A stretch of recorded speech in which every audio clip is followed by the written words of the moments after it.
Halo gengs, selamat datang di Zona Donghua Channel. Kali ini Mimin akan membahas spoiler Soulland 2. Buat kalian yang baru join, jangan lupa like, comment, dan subscribe, dan nyalakan notifikasinya agar kalian selalu update konten-konten terbaru dari Mimin tentunya. Oke, gak usah lama-lama, langsung aja kita ke spoiler ya. Let's go! Jadi aku akan kembali berkultivasi agar pemimpin tertinggi tidak bisa mengatakan aku malas. Huo Yuhao berdiri setelah berpidato dan berjalan keluar.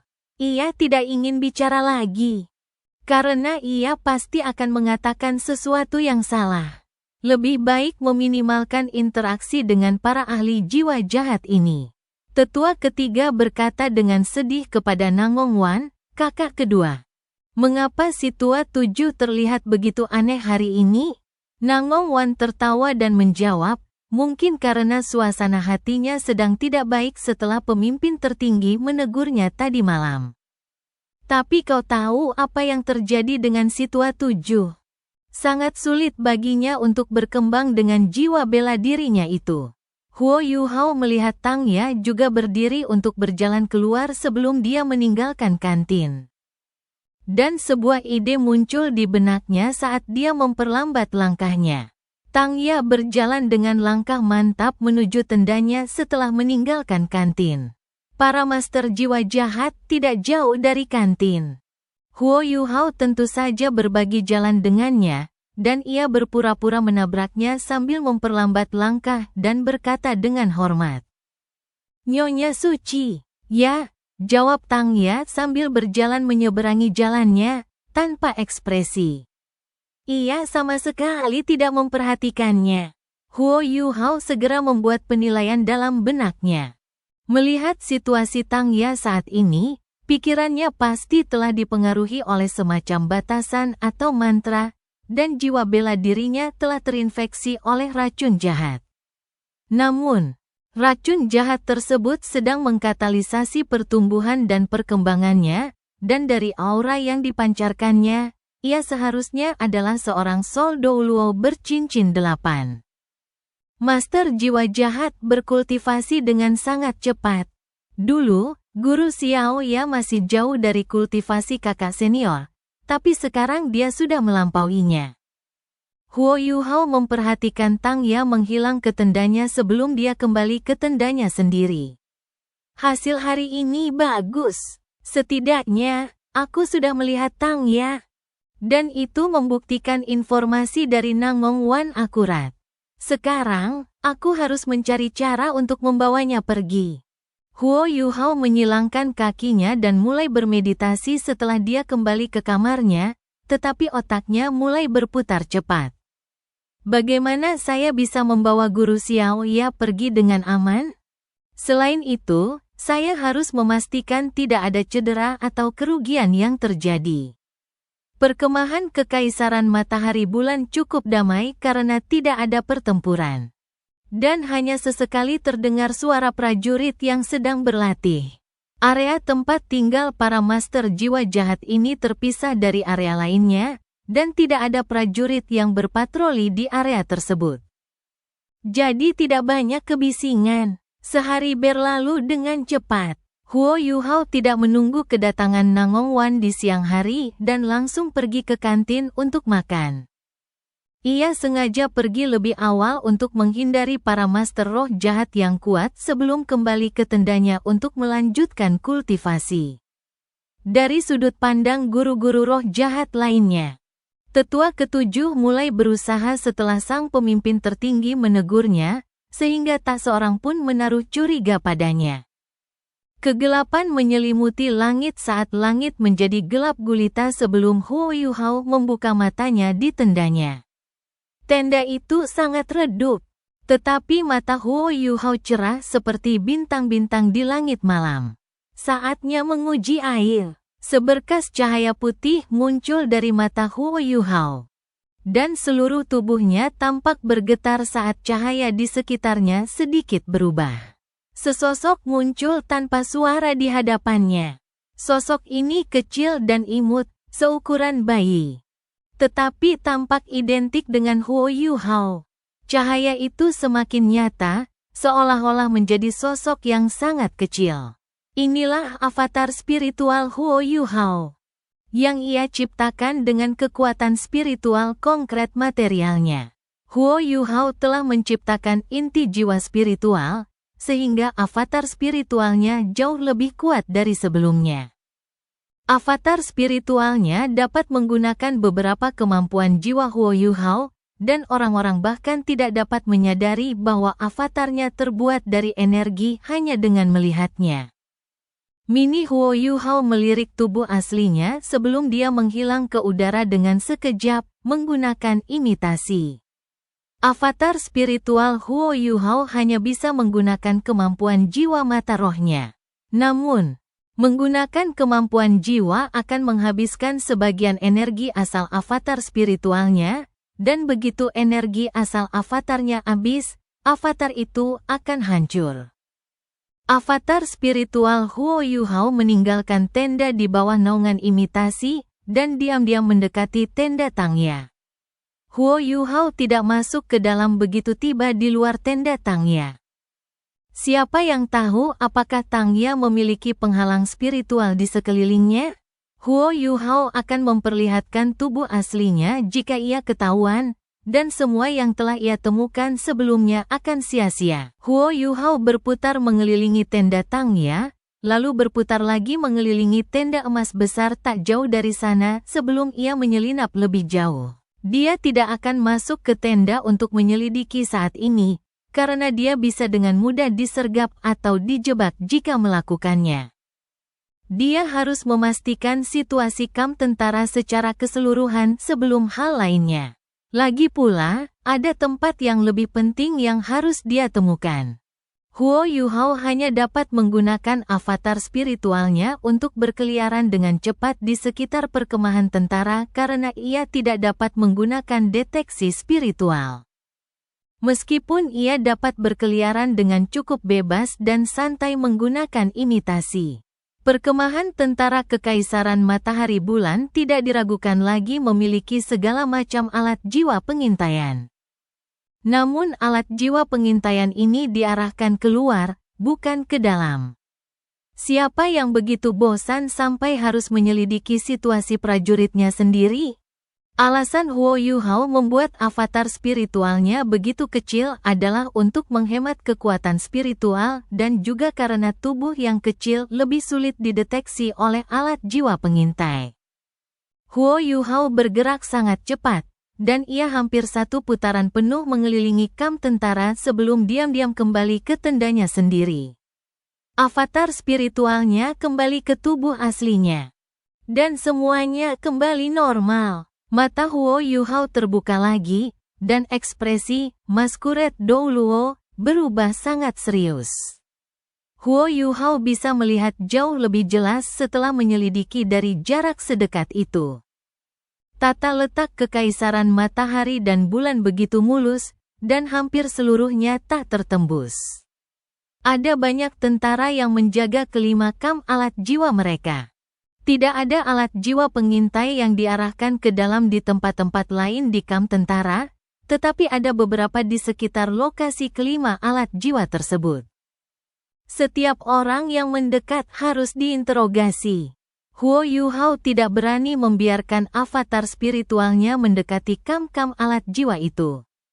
Terlebih lagi, ia bisa merasakan adanya formasi-formasi terkait yang terus-menerus aktif di dalam barisan pertahanan tersebut.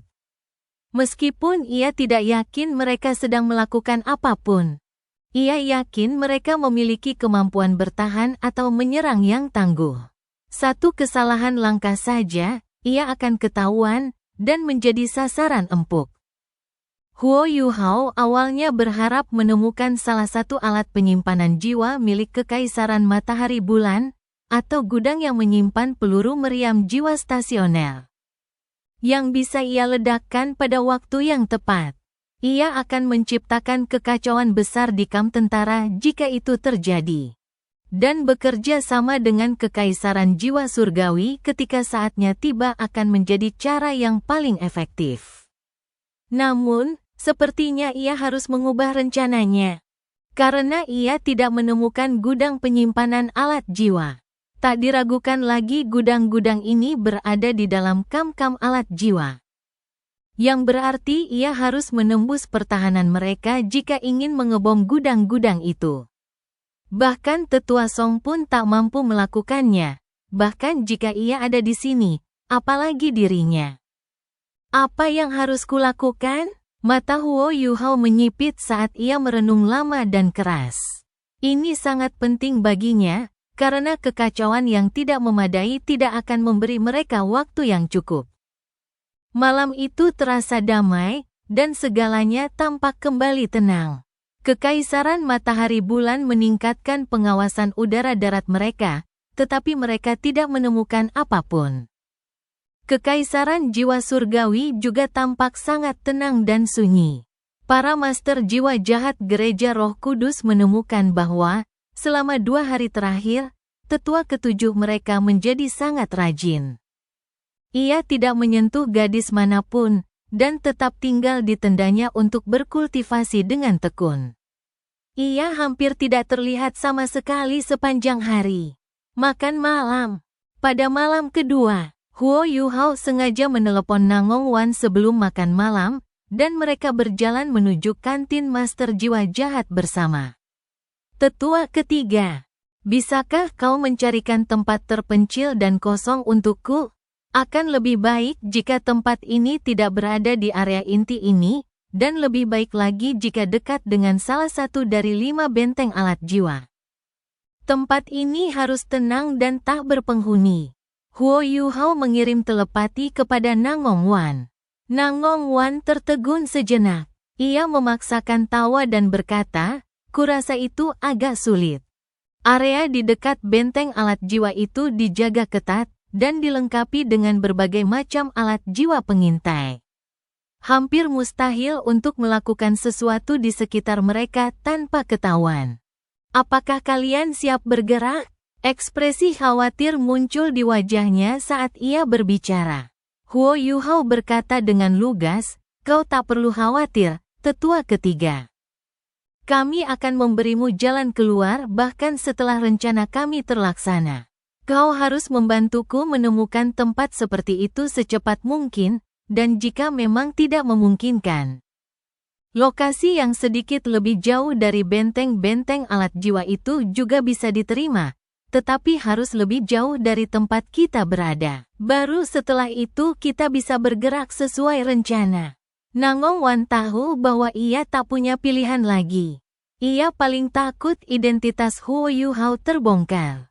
Karena Huo Yuhao telah kembali bersamanya sebagai Maskuret Douluo. Jika Huo Yuhao ketahuan, identitasnya juga akan terbongkar. "Baiklah, aku akan berusaha sebaik mungkin." Setelah makan malam, Nangong Wan bergegas pergi. Ia jauh lebih memahami situasi di dalam kamp militer daripada Huo Yuhao. Nangong Wan datang ke tenda Huo Yuhao untuk menemukannya setelah 2 jam. Ada solusinya. Tang Wu. Bahkan sekarang, Nangong Wan masih berpikir bahwa Huo Yuhao adalah Tang Wu. Huo Yuhao mengerutkan kening dan menjawab, "Panggil aku Maskuret." Nangong Wan tertegun sejenak. "Baiklah, Maskuret, kurasa kita punya kesempatan, dan itu cukup bagus. Gereja Roh Kudus berwenang mengawasi dan mengawasi pasukan. Pemimpin tertinggi baru saja mengeluarkan perintah agar kita berpatroli di beberapa benteng alat jiwa besok sore. 2 benteng milik 2 legiun insinyur jiwa tangan pelindung negara sedikit lebih merepotkan karena mereka tidak terlalu menghormati kita. 3 benteng lainnya yang bertanggung jawab atas pertahanan, yang merupakan legiun insinyur jiwa biasa, lebih sopan kepada kita. Bagaimana kalau kita pergi bersama-sama ke sana, agar kau bisa menemukan kesempatan?" Huo Yuhao sangat gembira mendengar kabar itu. "Fantastis sekali, ayo kita lakukan. Katakan pada pemimpin tertinggi bahwa aku akan menemanimu berpatroli besok." "Baiklah," jawab Nangong Wan, lalu ragu sejenak sebelum melanjutkan. "Kalau kau melaksanakan rencanamu besok, apa yang akan terjadi padaku?" Huo Yuhao menjawab, "Jangan khawatir, aku akan menemukan solusi yang tepat untukmu." Ketika semuanya terjadi, aku akan berpura-pura mati, dan kau hanya perlu berpura-pura tidak tahu apa-apa. Mengenai batasan pada tubuhmu, kami akan membantumu menghapusnya setelah rencana kami sepenuhnya terlaksana. Kau orang yang cerdas, dan kau seharusnya mengerti bahwa sesuatu yang buruk akan terjadi padamu jika kau menggagalkan rencana kami. Tentu saja, tentu saja. Jangan khawatir. Selama kau menepati janjimu untuk menghapus batasanku, aku akan membantumu sebisa mungkin bahkan jika kau mencariku lagi lain kali. Nangong Wan telah membawa Huo Yuhao, sang Masquerade Douluo, kembali bersamanya, dan itu berarti ia telah memegang kendali atas Nangong Wan. Huo Yuhao sama sekali tidak khawatir bahwa Nangong Wan akan mengungkapnya dalam operasi mereka. Mengenai apa yang akan terjadi setelahnya, Huo Yuhao tidak menganggapnya terlalu serius. Siapa yang tahu bagaimana keadaannya nanti? Bagaimana mungkin Nangong Wan mengikuti instruksinya jika tidak ada sesuatu yang mengancamnya? Tetapi menyelamatkan Tang Ya adalah hal yang paling penting bagi semua orang di Shrek. Huo Yuhao segera menyegel tendanya dengan penghalang spiritual setelah ia mengawal Nangong Wan pergi. Lalu dengan cepat memanggil gerbang spektralnya dan mulai mendiskusikan rencananya dengan rekan-rekannya. Komponen terpenting dari rencananya dapat dieksekusi dengan informasi dari Nangong Wan. Dan langkah selanjutnya adalah menyempurnakan sisa rencananya. Mereka akan bertindak besok malam. Huo Yuhao kembali ke tendanya setelah berdiskusi di dalam demi-planet spektralnya selama 2 jam. Penghalang spiritualnya sangat normal, dan tidak terpicu sama sekali, tetapi Huo Yuhao tidak beristirahat. Sebaliknya, ia memanggil avatar spiritual lain dan mengirimkannya keluar dari tendanya. Ia mengikuti jejak yang telah ia jelajahi beberapa hari sebelumnya saat ia dengan cepat meninggalkan perkemahan dan menghilang di kejauhan. Alat pengintai jiwa milik Kekaisaran Matahari Bulan yang mengarah keluar meliputi setiap sudut, tetapi tidak semua jenis alat jiwa dapat melakukan tugas itu. Setelah menyelidiki selama 2 hari, Huo Yuhao menemukan beberapa celah. Avatar spiritualnya tidak takut dengan detektor termal, dan ia juga mendapat bantuan dari imitasi. Huo Yuhao menghindari detektor osilasi dan detektor spiritual sebelum ia menyelinap keluar dari kamp dan langsung menuju kota Heavendoll. Avatar spiritualnya membawa alat jiwa sinyal pemberian Putri Weina.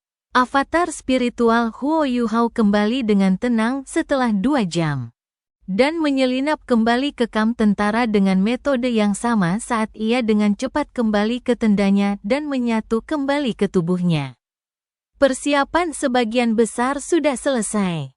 Dan langkah berikutnya harus ditunda hingga besok. Malam sudah larut, dan Huo Yuhao melirik ke arah tenda Tang Ya sebelum menutup mata dan mulai bermeditasi. Ia harus menjaga kondisi spiritualnya tetap prima untuk operasi besok.